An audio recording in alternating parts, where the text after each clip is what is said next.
Hello and welcome. स्वागत है आप सभी का अनअकैडमी के इस ऑफिशियल यूट्यूब चैनल पर। मेरा नाम है गौरव शर्मा और स्वागत करता हूँ एक नए टॉपिक में। ये नया टॉपिक आपके पास क्या है, हम लोग बात करने वाले हैं एमपीपीएससी मेंस की। जब भी आप लोग बात करते हैं मेंस की तैयारी तो हम लोग काफ़ी अच्छे से करते हैं, लेकिन जब बात आती है आंसर राइटिंग की तो ये आंसर राइटिंग आपको क्या करता है, हमेशा परेशान करता है। और आज हम लोग जो बात करेंगे वो सिर्फ बहुत ज़्यादा बेसिक्स का मतलब क्या है, वो कुछ सामान्य सी गलतियाँ या आप लोग कह सकते हैं वो छोटी छोटी गलतियाँ जो बच्चे करते हैं। आज पहला लेक्चर है और इसके बाद हम डे बाई डे इस तरीके के लेक्चर बनाते रहेंगे ताकि आपको हेल्प मिलती रहे। चलिए स्टार्ट करते हैं। तो देखो, आज हम जो बात करेंगे वो 2019 के बारे में बात करेंगे। 2019 के मेंस के थोड़े से पैटर्न के बारे में बात करते हैं। तो 2019 का आपके पास जो मेंस है, इस मेंस में 3 पैटर्न है क्वेश्चन पूछे जाने के। एक आपके पास यहाँ पर आता है 3 मार्कर, दूसरा आपको यहाँ पर देखने को मिलेगा 2019 वाले बच्चों के लिए 6 मार्कर, और तीसरा आपको यहाँ पर देखने को मिलेगा ये 15 मार्कर। 3 प्रकार से स्कोरिंग कर रहे हैं 2019 में। 3 मार्कर, इसको आपको लिखना होता है 20 वर्ड्स में, इसको आपको लिखना होता है 20 वर्ड्स में। जब भी 6 मार्कर की बात करता हूँ, इसको आपको लिखना होता है 100 वर्ड्स में। और जब भी हम लोग बात करते हैं 15 मार्कर की, इसको आपको लिखना होता है 300 वर्ड्स में। ये वाला जो क्वेश्चन है, कहीं कहीं किसी पेपर में आपको 30 वर्ड्स देखने को मिल जाएंगे, तो इनको लेकर परेशान मत होइएगा। मतलब 2019 का आप मेंस देने जा रहे हैं तो ये एक मार्किंग और वर्ड लिमिट आपको अपने माइंड में लेकर चलना है। अब इसकी इम्पोर्टेंस क्या है और कैसे आपको इसका यूज़ करना है, हम ये समझने की कोशिश करते हैं। देखिए, जब भी हम लोग मेंस एग्ज़ाम देने जाते हैं और मेंस एग्ज़ाम देने जाने के टाइम पर हमारे माइंड में कुछ स्कूल और कॉलेज टाइप की थ्योरी चलती हैं। जैसे आपने स्कूल में पढ़ाई की है और हम लोग कॉलेज की बात करते हैं, तो स्कूल और कॉलेज की जब भी आप लोग बात करते हैं, एक थ्योरी रटाई जाती है कि जितना ज़्यादा आप लिखोगे उतने मैक्सिमम नंबर आपको देखने को मिलेंगे। और कुछ शरारती बच्चे कॉलेज के टाइम पर क्या करते हैं, बहुत ज़्यादा लिख कर आ जाते हैं और उससे उनको नंबर भी ज़्यादा मिल जाते हैं। इसी ज्ञान को वो सिविल सर्विसेज में यूज़ करना चाहते हैं, जो कि प्रैक्टिकली आपके पास क्या है, रॉन्ग है। और इसके बाद उनको यहाँ से नंबर नहीं मिलते हैं और वो बार बार क्या करते हैं, फेल हो रहे होते हैं। इस अप्रोच को आपको बदलना है। कौन सी अप्रोच आपको फॉलो करनी है, इस पे काम करिएगा। सबसे पहले हम लोग बात करते हैं 3 मार्कर। जो 3 मार्कर आपके पास है, इसको लिखने का सही तरीका क्या होना चाहिए, मतलब कितनी लाइंस का आपको यहाँ पर यूज करना है, ये चीज आपको क्या करनी है, समझनी है। देखिए, 3 मार्कर आपके पास जो क्वेश्चन है, इसकी इंपॉर्टेंस समझिएगा। 3 मार्कर आपको 15 क्वेश्चन देखने को मिलते हैं, 15। और जब भी मैं 15 की आपसे बात करता हूँ, इज इक्वल टू होता है 45। मतलब 45 आपके जो नंबर हैं, ये बिल्कुल ऐसे नंबर हैं, अगर आपको थोड़ा भी ज्ञान है, थोड़े से ज्ञान का मतलब क्या है, अगर आप थोड़ी सी भी समझ रखते हैं किसी भी विषय पर, तो ये मार्क्स आप आसानी से लेके आ सकते हैं। लेकिन बच्चे यहाँ पर 45 में से 30 स्कोर भी करना बड़ा चैलेंजिंग हो जाता है। क्यों? देखिए, आप जब भी आंसर राइटिंग करते हैं तो 3 बातों का थोड़ा सा बेसिक जो ज्ञान होना चाहिए। बच्चे इसमें गलतियां कर देते हैं क्या, 3 मार्कर में वर्ड लिमिट है 20, तो ये 20 वर्ड्स आपको लिखना चाहिए। लेकिन कोई बच्चा इसमें लिखता है 50 वर्ड्स, कोई बच्चा इसमें लिख रहा है 60 वर्ड्स, कोई इसमें लिख रहा है 70 वर्ड्स। क्यों?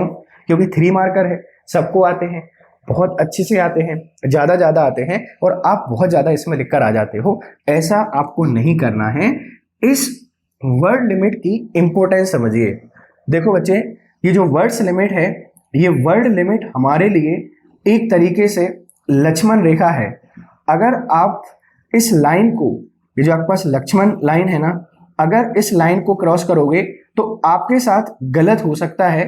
और गलत करेगा कौन आपके पास, हमारा जो पीएससी है, पब्लिक सर्विस कमीशन है, ये आपके सारे के सारे मार्क्स खा जाएगा। मतलब क्या है, याद कीजिए, सीता जी को लक्ष्मण लाइन को उन्होंने क्रॉस किया था, इसके बाद ही आपके पास रावण आया और अच्छी खासी हंसती खेलती खुशहाल जिंदगी थी, उसमें इतनी सारी परेशानियां आई। सेम आपके साथ हो सकता है। बहुत अच्छे से आपने तैयारी की, पूरा जोर लगाया, पूरी मेहनत की, डेडिकेशन दिखाया, लेकिन एग्जाम के टाइम पर थोड़ी सी गलती कर दी कि एग्जामिनर ने जिस वर्ड लिमिट को फॉलो करने का बोला था, आपने एग्जामिनर को मूर्ख समझा और ज्यादा से ज्यादा यहाँ पर लिखकर आ गए। मतलब जब भी आप आंसर राइटिंग करेंगे, ये जो लाइन है आपके लिए एक रेड जोन है, इसको आपको क्रॉस नहीं करना है। अब इसको क्रॉस नहीं करना है, इसका मतलब ये भी कतई नहीं होता कि आपको हर सवाल में 20 वर्ड लिखने ही लिखने हैं, ऐसा नहीं है। कुछ सवाल आपके पास ऐसे आते हैं जिनका आंसर आप एक सिंगल वर्ड में दे सकते हो। सिंगल वर्ड्स का मतलब आपके पास क्या है, एग्जाम्पल आपको देता हूं। जैसे उन्होंने आपसे पूछा कि सत्य के मेरे जो प्रयोग हैं, सत्य के मेरे प्रयोग, इस बुक के, इस किताब के लेखक कौन है? इसका आंसर क्या आएगा? इसका आंसर आएगा महात्मा गांधी। अब देखिए बच्चे, आप इसमें क्या करोगे, उल्टा सीधा ज्ञान देना स्टार्ट कर दोगे। इस किताब के लेखक महात्मा गांधी हैं, इनका जन्म गुजरात में हुआ था, हम इनको बापू के नाम से जानते हैं। ये सारी बातें आपको नहीं निकली हैं। अगर कोई आंसर आपके पास ऐसा है जिसका 1 वर्ड में आंसर दिया जा सकता है, तो 1 वर्ड में दीजिए ना, क्यों हम इसमें इतना ज्यादा लिखते हैं? एक और चीज पे फोकस करिएगा कि देखो 3 मार्कर वाले आपके पास जो क्वेश्चन हैं, ये आते बड़े सरल हैं और सरल आने के कारण सबसे बनते हैं, और सबसे बनते ऐसे हैं कि हर कोई इसमें ज्यादा लिख देता है। देखो पेपर स्टार्ट करते हैं और ये 3 मार्कर से करते हैं, फ्रेश माइंड रहता है, हाथ भी उतना ज्यादा थका नहीं होता, कोई दिक्कत नहीं आती। आप 3 मार्कर में ज्यादा लिखते हो, इसके 2 लॉस हैं। कौन से? देखिए, एक तो आपने वर्ड लिमिट को एक्सीड कर दिया, और अगर आप वर्ड लिमिट को एक्सीड करेंगे, अगर आप इसको क्रॉस करेंगे, तो एग्जामिनर के मन में एक सिंपल सा पॉइंट जाएगा कि इस बच्चे को तो ये भी नहीं पता कि जो रूल्स और जो रेगुलेशन बनाए गए हैं, उन रूल्स और रेगुलेशन का फॉलो करना कंपलसरी है। अगर 20 वर्ड की लिमिट है, आप इसको क्रॉस कर रहे हैं, कल जाकर अगर आपको सिविल सर्वेंट यहाँ पर बना दिया और सिविल सर्वेंट के तौर पर आपको कोई गाइडलाइन जारी की गई, कोई कोड ऑफ कंडक्ट आपका होगा, तो आप तो उस कोड ऑफ कंडक्ट को भी फॉलो नहीं करने वाले हैं ना, क्योंकि आंसर राइटिंग का कोड ऑफ कंडक्ट क्या है? Word limit. आप इसको क्रॉस कर जा रहे हैं, तो पहला तो आपके पास जो इमेज है ये आपकी नेगेटिव चली गई। दूसरा, इसका गलत सेंस क्या है कि आप जब ज्यादा लिखोगे, अगर आप मैक्सिमम वर्ड का यूज करोगे, तो आपका टाइम भी तो कंज्यूम होगा, और अगर टाइम कंज्यूम होगा तो लास्ट में जब आप 15 मार्कर लिख रहे होंगे, उन 15 मार्कर को लिखने के लिए टाइम कहां से लेकर आओगे? आपने पूरा तो 3 मार्कर में कंज्यूम कर दिया। मतलब क्या है? ज्यादा टाइम खराब किया, इंप्रेशन खराब कर लिया, और ज्यादा लिखते लिखते आपके पास जो हाथ है, इस हाथ में भी तो दर्द होने लगेगा 15 मार्कर के टाइम पर, फिर आप बत्ती देने लगोगे। तो इससे देखो आपके पास क्या है, पूरा लॉस ही लॉस है। तो कोशिश कीजिए, जो वर्ड लिमिट है इसकी इंपॉर्टेंस बहुत ज्यादा है, इसको कभी भी आपको क्रॉस नहीं करनी है। तो 3 मार्कर में करना क्या है? देखिए, 3 मार्कर में वर्ड लिमिट मैंने आपको बता दी 20 शब्द है, लेकिन हर एक नए बच्चे के मन में एक ही सवाल रहता है कि ये 3 मार्कर में 20 वर्ड्स का मतलब क्या है, कितना लिखना है? 1 पेज, 2 पेज, 3 पेज या 4 पेज? तो जब भी हम लोग देखो 3 मार्कर की बात करते हैं, इस 3 मार्कर में आपको 2 लाइन, कोशिश करिए 2.5 लाइन, और मैक्सिमम 3 लाइन। आप कितना भी अच्छा लिखने वाले हों, आपको कभी भी 3 लाइन से ज्यादा नहीं लिखना है। मतलब क्या है? जो वर्ड्स लिमिट आपके पास 20 वर्ड दी गई है, इन 20 शब्दों की वर्ड लिमिट को एक्सीड नहीं करना है। मतलब क्या है? आपका जो आंसर खत्म होना चाहिए, ये 15 वर्ड से लेकर 20 वर्ड्स के बीच में कंप्लीट हो जाना चाहिए। ऐसा नहीं कि आप हर एक आंसर को 20 शब्द में पूरा कर रहे हैं, जरूरी नहीं है, क्योंकि ये तो आपके पास क्या है, एक लक्ष्मण रेखा है, उस लक्ष्मण रेखा को आपको पार नहीं करना है। क्लियर? जब भी हम लोग बात करते हैं 6 मार्कर के बारे में, तो 6 मार्कर में कितना लिखना है? देखिए, 6 मार्कर मतलब आपके पास क्या, 100 वर्ड्स। और जब भी हम लोग यहाँ पर 100 वर्ड्स के बारे में बात करते हैं, 100 वर्ड्स का मतलब होता है 1 पेज। और 1 पेज की जब भी हम लोग बात करते हैं, वन साइड के बारे में बात कर रहा हूँ। वन साइड का मतलब क्या है, जैसे एक पेज आपके पास ये दिखाई दे रहा है अपर साइड, इसकी बैक वाली साइड भी होगी, तो अपर वाली आपके पास जो साइड है, इस साइड में आपको जो 100 शब्द हैं पूरे 100 नहीं लिखने हैं बच्चे, आप कोशिश कीजिए 80 शब्दों से लेकर 100 शब्दों के बीच में, 80 वर्ड्स से लेकर 100 वर्ड्स के बीच में आंसर को फिनिश कीजिए। इससे क्या होगा, आपने देखो एक तो कम से कम शब्दों का प्रयोग किया, और जब कम से कम शब्दों का प्रयोग करना है तो बेहतर शब्दों का प्रयोग करना है, एग्जामिनर आपको समझ पाए काफी अच्छी तरीके से। तो देखिए 3 मार्कर की जब भी बात करेंगे मैक्सिमम 3 लाइन, वैसे 2.5 लाइन यूज करनी है। 6 मार्कर की जब भी बात करते हैं 100 वर्ड्स में इसको लिखना होता है, इसके लिए एक सिंगल पेज, और एक सिंगल पेज की जब भी हम लोग बात करते हैं इसकी भी आपको 8 से 10 लाइनों का यूज करना है, और 80 से 100 शब्दों में आंसर को खत्म करना है। इसके बाद जब हम लोग बात करते हैं 15 मार्कर, तो 15 मार्कर के लिए कितने पेज, 15 मार्कर का मतलब है आपके पास 300 वर्ड्स, और 300 वर्ड्स को अगर हम पेजेस में डिवाइड करें तो इसमें 3 पेजेस आपके पास आते हैं, और 3 पेजेस का मतलब क्या है कि 3 पन्ने हैं, पूरा पेज नहीं है, एक साइड वाला एक, उसके दूसरी साइड वाला दूसरा, उसके साइड वाला तीसरा, इस तरीके से। तो जब भी हम लोग बात करते हैं 15 मार्कर के बारे में, आप कोशिश कीजिए 2.5 पेजेस में इस आंसर को कंप्लीट करने का, और 2.5 पेजेस की जब भी आपसे बात करता हूं मतलब 250 से लेकर 280 शब्दों में आप इस आंसर को कंप्लीट कर दीजिए। क्यों?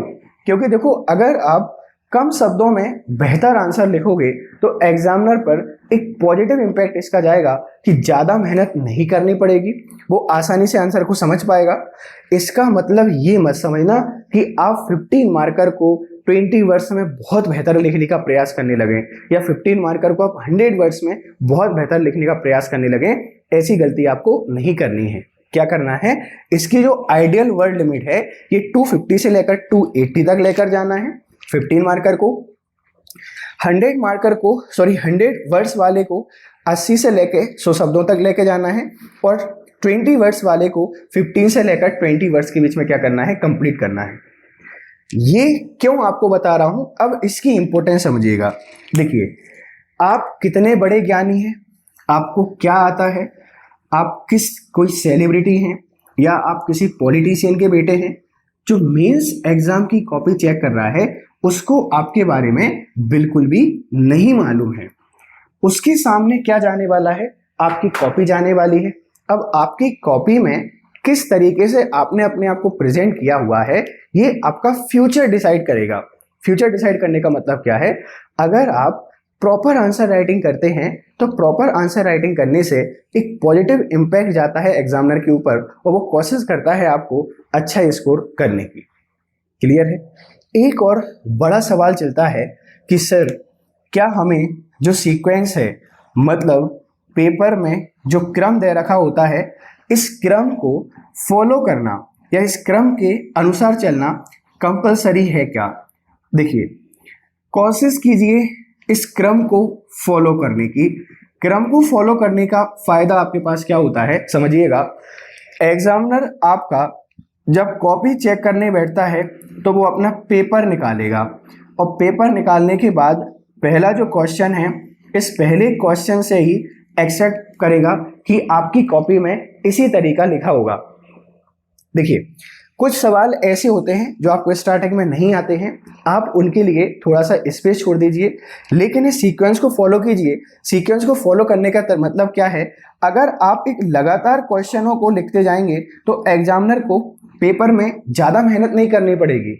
उसके पास जो सॉल्यूशंस हैं उन सॉल्यूशंस को देखने में ज़्यादा मेहनत नहीं करना पड़ेगी।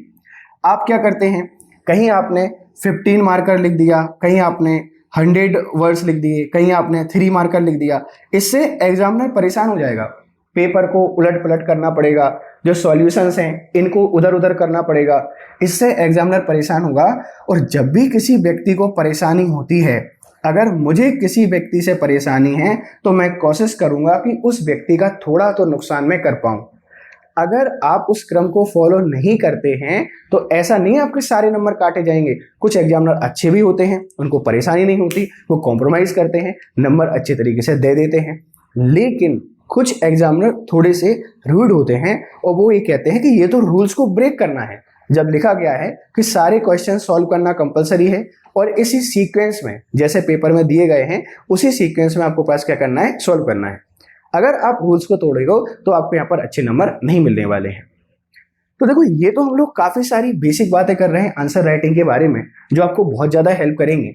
एक और 2-3 बातें और थोड़ी सी याद रखिएगा, फिर हम आगे के जो और सेशंस रहेंगे उनमें समझते रहेंगे। अभी सिर्फ बेसिक बातें करने का मतलब क्या है कि देखिए, आपकी जो हैंडराइटिंग है, ये हैंडराइटिंग ऐसी होनी चाहिए कि एग्जामिनर इसको समझ पाए। समझने का मतलब क्या है, ऐसी स्थिति नहीं होना चाहिए कि खुद लिखे और खुदा बाँचे वाली। मतलब इतना अच्छा लिख दीजिए कि एग्जामिनर आपकी जो आंसर कॉपी है उस कॉपी को पढ़ने के बाद उसको ऐसा लगे मजा आ गया, मतलब अच्छा लिखा है। देखिए, सबकी अच्छी राइटिंग नहीं होती, लेकिन सब कचरा भी नहीं लिखते, तो आपको बहुत गंदा भी नहीं लिखना है कि एग्जामिनर उस कॉपी में जबरदस्ती आपके शब्दों को पढ़े। वो क्या करेगा, कम पढ़ेगा, कम नंबर आपको देगा।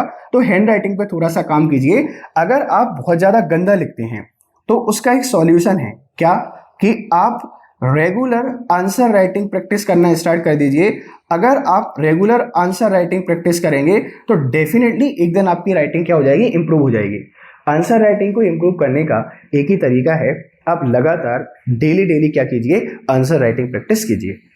दूसरा आपको क्या और फॉलो करना है कि जो आपके पास कीवर्ड्स होते हैं, इन कीवर्ड्स को आपको क्या करना है, अंडरलाइन करना है। इन कीवर्ड्स को आपको क्या करना है, अंडरलाइन करना है। और ऐसा नहीं कि अंडरलाइन करने के चक्कर में पूरा आंसर ही आपने अंडरलाइन कर दिया। जो एक बहुत इंपॉर्टेंट कीवर्ड हो, मतलब क्या है कि उस कीवर्ड को पढ़ने के बाद एग्जामिनर को पूरा आंसर पढ़ने की जरूरत ना पड़े। मतलब क्या है, जैसे आपने यहां से लेके यहां तक एक लाइन लिखी, इस लाइन में अगर आपने सिर्फ एक वर्ड को अंडरलाइन कर दिया और उससे एग्जामिनर उस लाइन का एसेंस समझ पाता है तो उसको बड़ा बेनिफिट होगा आपकी कॉपी चेक करने में। और अंडरलाइन करने का मतलब बच्चे आपके पास क्या है कि जैसे मैंने यहाँ पर लिखा राम, तो इस राम को सिंपली अंडरलाइन करना है। ऐसा नहीं कि गोला बनाकर आ गए, किसी ने स्टार बना दिया। ये उल्टे सीधे काम आपको नहीं करने हैं, सिंपली क्या करना है, अंडरलाइन करना है। एक और कौन सी बेसिक बात पे आपको ध्यान देना है कि देखो, जब हम लोग आंसर राइटिंग करते हैं तो हम जो आंसर में लिखना चाह रहे हैं वो कभी कभी आता नहीं है, उसकी जगह कुछ और लिखा हो जाता है। फिर हम लोग उसको क्या करते हैं, इस तरीके से, मान लीजिए जैसे मैंने यहाँ पर मोहन लिखा और मोहन की जगह मुझे यहाँ पर क्या लिखना था, सोहन लिखना था। अब मैं मोहन को क्या करूंगा, इस तरीके से काट दूंगा। ऐसा नहीं करना है। पहले तो आंसर राइटिंग प्रैक्टिस इतना कीजिए कि जब भी आप आंसर लिखने को बैठोगे बेंच में, तो उसकी फ्रेमिंग आपके माइंड में ऑलरेडी होनी चाहिए, ताकि मोहन, सोहन, रोहन इसको लेकर गलती ना हो। क्योंकि अगर आप स्टार्टिंग से काटना पीटना स्टार्ट कर देंगे तो अच्छा लगेगा क्या, नहीं लगेगा, इट्स अ बैड इंप्रेशन। आप किसी के घर जाओ और उसके घर अंदर बहुत बढ़िया है, पेंटिंग डेंटिंग है, और बाहर ऐसी स्थिति हो कि कहीं से आपके पास रेले आपको दिखाई दे रहे हैं, कहीं से आपको पानी दिखाई दे रहा है, कहीं आपके पास गंदगी पड़ी हुई है, तो आपका कैसा लगेगा, यार कितने गंदे लोग हैं, बाहर की साफ सफाई नहीं रख सकते, अंदर तो बहुत अच्छा लिखा हुआ है। मतलब आपने अगर शुरुआत में ही बहुत गंदा लिख दिया, अंदर आप कितना भी अच्छा लिखने की कोशिश करिएगा, एग्जामिनर आपके बारे में एक पूर्वाग्रह से ग्रसित हो जाएगा। एथिक्स एमपीपीएससी पेपर 4 में जाइए, वहां पर आपने पूर्वाग्रह के बारे में पढ़ा होगा। तो ये 3 छोटी छोटी बातों का आपको क्या रखना है, याद रखना है। एक तो हैंड राइटिंग पे थोड़ा सा काम करना है, अगर गंदी आती है तो रेगुलर लिखिए, डेफिनेटली आपको हेल्प मिलेगी। दूसरा आपको क्या करना है, कीवर्ड्स को अंडरलाइन करना है। तीसरा आपको क्या करना है, ज्यादा कट्टेस पिट्टेस यहाँ पर नहीं करनी है। ये आंसर राइटिंग के बारे में हमारी बहुत पहली क्लास है। अगर इससे आपको कुछ भी समझ में आता है तो आपका जो फीडबैक है वो कमेंट बॉक्स में जरूर दीजिएगा। और आंसर राइटिंग की रिगार्डिंग आपके जो भी डाउट्स हैं, जो भी क्वेश्चन हैं, जो भी क्वेरीज हैं, आप कमेंट बॉक्स में मुझे बताएं, मैं डेफिनेटली उनको क्या करूंगा, सॉल्व करूंगा। Thank you very much for discussion, have a nice time.